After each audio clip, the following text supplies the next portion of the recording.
Hello friends, welcome back to my channel. My name is Yuvraj Shukla. So today we are going to be continuing the Union Parliament Part 3. So it's a long time, a long break, and now we are going to be starting with the Union Parliament. Okay, so let's start.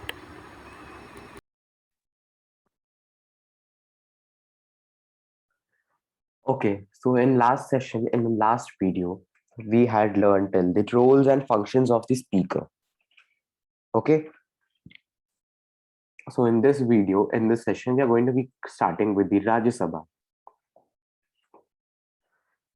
So the Rajya Sabha or the upper house or the council of the states known as is like the Rajya Sabha is known as the council of the states or the upper house of the parliament. Okay, so the parliament has two houses. We had learned this, the Lok Sabha and the Rajya Sabha. We are done with the Lok Sabha part. Now we are starting with the Rajya Sabha. Okay, so let's move on to its composition. So it has basically 250 members in total, and there are nominated members and elected members. So there are 12 members nominated by the president, and there is a like the nominated members have some kind of special knowledge or practical experience. Okay, elected members. So there are 238 members who are elected by the state.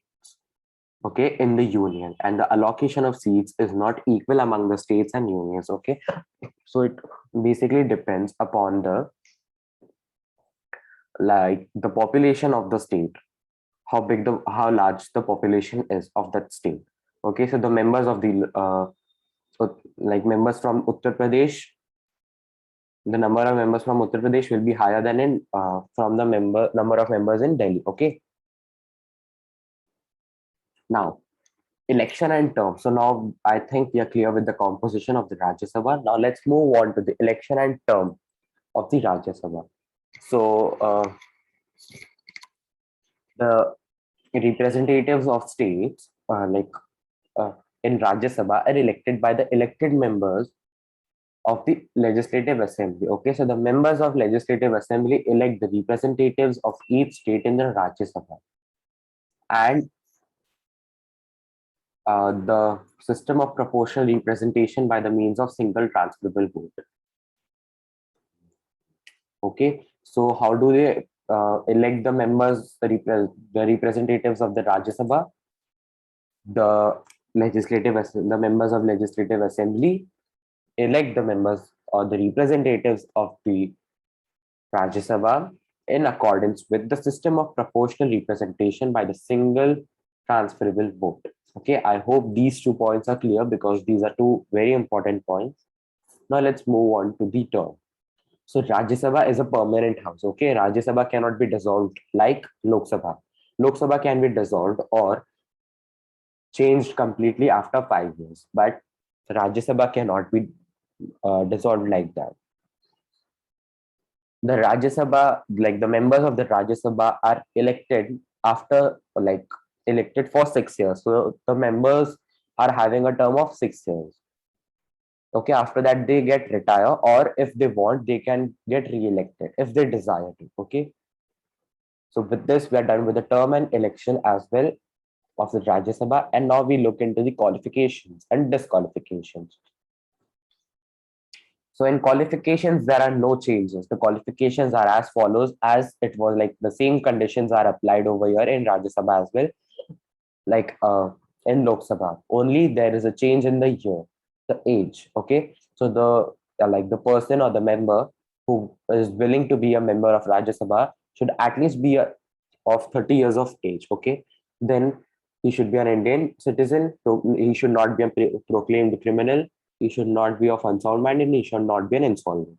And the disqualification. So there are the same conditions as Lok Sabha. Now let's move on to the presiding officers. So the Rajya Sabha elects the deputy chairman from among its members. Okay, so deputy chairman is elected by the Rajya Sabha, and the vice president of India is ex-official chairman of Rajya Sabha. I hope we are clear with these 2 points as well. It's a straightforward point, and we will have to remember this because the presiding officers are an important topic. Now let's move ahead with the powers and the functions of Rajya Sabha and Lok Sabha.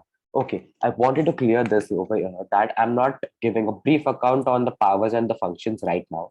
But if you all need a brief account on the explanation as well of the functions or the powers of Rajya Sabha and Lok Sabha, you can tell me down in the comment section, and further I will make the video on that as well. Okay, so let's start.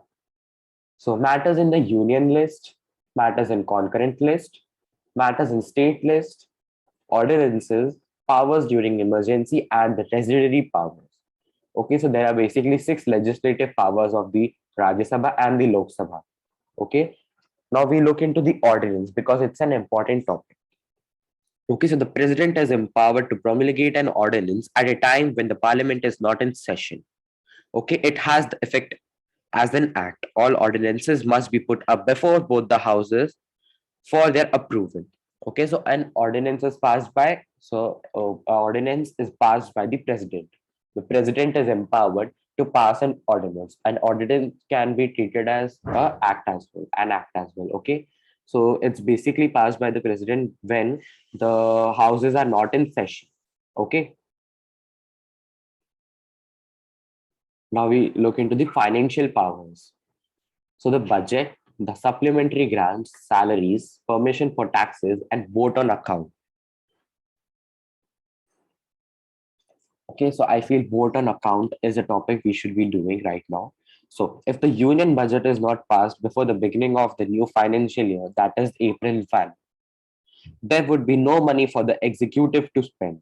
There is therefore a device known as vote on account, which authorizes the executive to draw funds from the consolidate fund until the budget is passed by the parliament. Okay, I think we are clear with this. Let me repeat it again. So if the union budget is not passed before the beginning of the financial year, so we know what is a financial year or when does the financial year begin. Okay, so a new financial year begins at April 1, like from onwards April 1.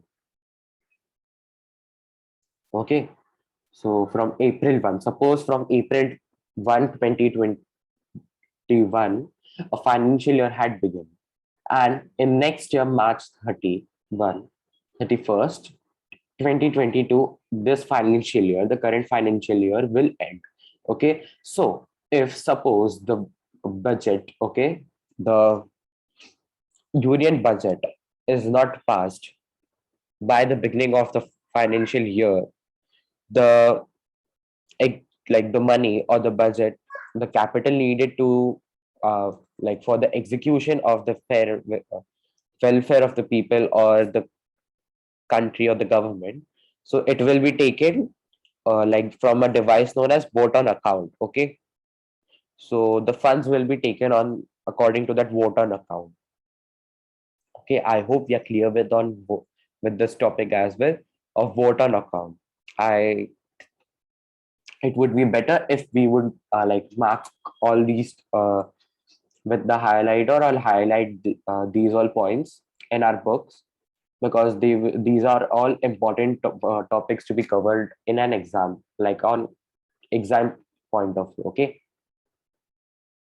let's move ahead with the judicial powers. So the impeachment of the president, the removal of judges, and punishment. So these are the 3 judicial powers that the Lok Sabha and the Rajya Sabha are having. I think we are very clear with the impeachment and the removal of judges and the punishment thing. That's why I don't think like I should be giving a brief account on it. Still, I repeat, if you need a brief account on any of the functions and the powers, let me know in the comment section. I will make a video on that as well. And if you have any doubt, like from the Lok Sabha part or the parliament part or the federal system part, then the link of the part 1 and part 2 is also given in the below. Okay, now let's move on to the electoral functions. So the Parliament of the India, along with the state legislatures, elects the President of India. This is the first one. Then the Vice President of India is elected by both the houses of the Parliament, and the Lok Sabha elects its own Speaker and Deputy Speaker from among its members, while the Rajya Sabha elects its Deputy Chairman. Okay. So the Lok Sabha elects its Speaker and Deputy Speaker, the Rajya Sabha elects its Deputy Chairman, the Vice President of India is elected by both the houses, and the Parliament of India, along the state legislature, elects the President of India. These are the electoral functions. By electoral functions, we basically mean the functions by which they can elect a person or an higher authority. Okay. Now let's move on to the amendment of the Constitution. Both the houses of the Parliament can amend the Constitution. The amendment must be passed by each house by majority of total membership and two-thirds of majority of members present voting, otherwise bill cannot be passed. Okay, so two-thirds majority of members should be present and voting, otherwise the bill cannot be passed. This is an important line, we should be knowing this. Okay, in some cases amendment requires the ratification or approval of half of the legislative assemblies of the state. Okay, now control over execution. The Council of Ministers is collectively responsible for the Lok Sabha. The Parliament exercises control over the execution in the following manner.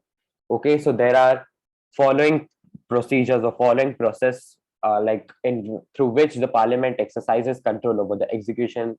Okay, interpellation, no confidence motion, adjournment motion, other motion of censure, monetary controls. Okay, so these are the 5 topics we should be knowing. Other powers. The Parliament may establish a common high court for 2 or more states. The Parliament may alter name or boundary of the states if needed. It also can form a new state by merging the territory. So I hope you are clear with the other powers as well. Now, the exclusive powers and difference between the Lok Sabha and Rajya Sabha. So, what is the basic difference between Lok Sabha and Rajya Sabha? So, money bills can be introduced in Lok Sabha, okay, and Rajya Sabha. It can be dissolved before or after its expiry date. Okay, as the strength of the Lok Sabha is more than the Rajya Sabha, it prevails in the case of a deadlock between the 2 houses. It may declare a creation of all new services be made in national interest. Okay. Election of the president and the vice president. So, every elected member of the parliament stands on equal footing in the election of the president of the vice president. Okay. So, now we are going to be seeing the impeachment and the emergency provision. So, we know what do we like, we know the process of impeachment. We have done it in the last videos as well. Again, I'm repeating, the link for the last videos are given below. Okay, please go and check that if you have any doubt, or let me know in the comment sections. And emergency provisions also. If you need a brief account on the explanations, please let me know. I will make another video on that as well. Okay, so with this, we are done with the chapter of Union Parliament. So I hope we are very clear with the chapter, and I think you all are very clear with the chapter and have no doubts. Still, if you have any doubts, let me know in the comment section. Again, I'm repeating, the link of both the parts, the part 1 and part 2 is given below. If you need a brief account on the explanation, please let me know. I will upload a video on that as well. And after a long time we are meeting, so I will be uploading a commerce video as well on the topic capital and revenue expenditure or income. Okay, so this video is also going to be coming soon, and do like, share and subscribe to my channel. Okay, bye, thank you, meet you soon.